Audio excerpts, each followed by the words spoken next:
Hey legends, what is up? So in this video today, I'm going to be taking you through ND53. This is one of our upcoming single cask, single malt whiskies. But before we get into that, I want to say a real quick thank you to every single person that has subscribed to the channel so far. Just gone past 1,000 subscribers and I am absolutely wrapped. So again, huge thank you to everyone. Let's keep that momentum going. So if you've got a second, hit that like button down below. It really does help the channel grow. Hit subscribe if you're new and ring that bell if you want to get notified when I post new videos. But that being said, on with the video.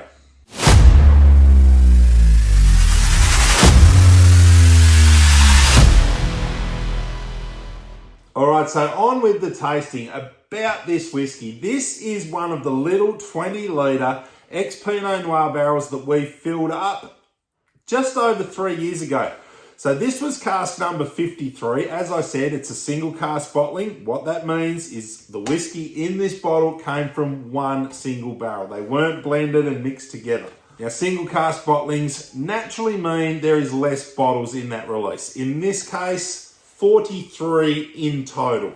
Now, if you're new to None Such Distillery and you haven't seen a lot of what we do, we are a very small batch, small scale distillery down in southern Tasmania. We run a single copper pot still with a capacity of 300 litres. And that means our whiskies are all very small batch. We can't produce a lot of spirit, so we don't fill many barrels throughout the year. In fact, this year we're shooting for a target production of around about 1,000 bottles of whiskey. So when you compare that to big distilleries that can produce 100 million bottles of whiskey, we are very, very small scale. But on to this release. Now, we have chosen to bottle this at 46%.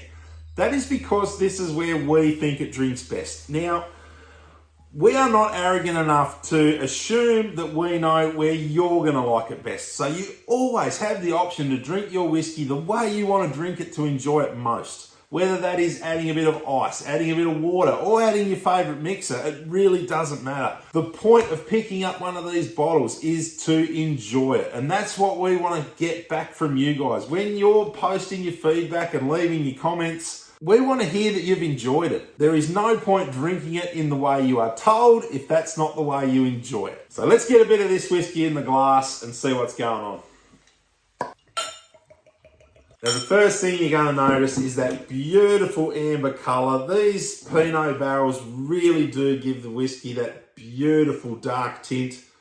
Very, very nice indeed. Now, one thing I've spoken about many, many times is how we look at barrel maturation. The two things that are the biggest factors for us is your grain characteristic of the new make spirit and your barrel influence or flavours from the barrel and bringing those together. Now, obviously, over time, as the barrel influence comes up and imparts itself into the spirit, the grain characteristics of your distillate or new make spirit are going to start to come down or get masked by that barrel influence. So we try and pick a point in the maturation of our barrels where we've still got the grain characteristics and the flavors and style of our new make spirit, but we've also rounded it off, imparted those barrel notes, and find that happy medium point in the middle where we're getting that complexity and level of flavour, but neither one are being totally masked by the other.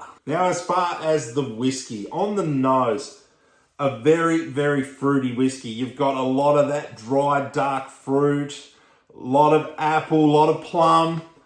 I get sultanas or raisins. There's also some very sweet aromas in this glass. Caramels, vanillas, butterscotch. I get a real marmalade note that shows through as well. But we could sit and sniff whiskey all day, but you guys know as well as I do that it is about the taste. So let's get it.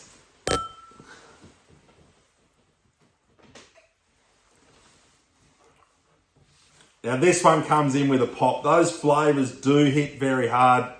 Up at that 46%, newer whiskey drinkers are going to find it that little bit intense. There's a lot of flavour and a lot of complexity going on. But even as a new whiskey drinker, I would go as far to say that you are going to be able to pick out at least a few tasty notes in this glass. There is a lot of fruit in there. You do get that vanilla, you get that caramel on the taste. You do get that sultana note, which could even be described as red grapes. I do get like a raw dough note as well, and right on the finish, there's almost a hint of new leather. But don't think of that as a bad thing. It really is quite a pleasant finish. The taste lingers on and lingers on what feels like forever. And once it starts to fade away, your saliva glands kick into gear and you really just feel like getting in there for another go. Okay, so I saw this on another channel and I'm going to give it a go. 3-word descriptor for this whiskey. I am going to go with dry, fruity, sweet. They are my 3 for ND53, the single cask, single malt, Pinot Noir barrel finished from us down at Nonesuch. This one is going to be coming soon. Keep your eye out for it. It's definitely going to drop this side of Christmas. And like I said, with only 43 bottles, it is not going to last long. There is already a lot of interest in this release. So guys, that is that one. Massive thanks for hanging out. As I said, likes, comments, shares, and subscribes on this video, on this channel. I appreciate every single one of them. Thank you guys for hanging out, and I will catch you all very soon. Later.